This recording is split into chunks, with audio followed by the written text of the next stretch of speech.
আমি গিলাতলা ২ নম্বর কলোনি থেকে বলছি। এখন সন্ধ্যা ৭টা ৫০। কলোনির বাজারে এখন নিরাপত্তা, কেউ এখনো বাজারে ঘোরাফেরা করছে না।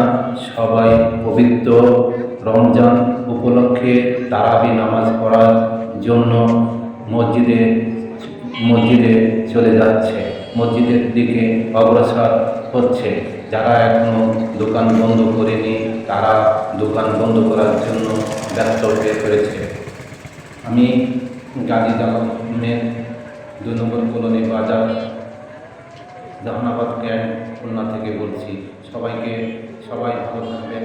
আবার কোনো জায়গায় কোনো স্থানে আপনাদের সঙ্গে দেখা হবে। আমি গিলাতলা ২ নম্বর কলোনি থেকে বলছি। এখন সন্ধ্যা ৭টা ৫০। কলোনির বাজারে এখন নিরাপত্তা, কেউ এখনো বাজারে ঘোরাফেরা করছে না। সবাই পবিত্র রমজান উপলক্ষে তারাবি নামাজ পড়ার জন্য মসজিদে চলে যাচ্ছে, মসজিদের দিকে অগ্রসর হচ্ছে। যারা এখনো দোকান বন্ধ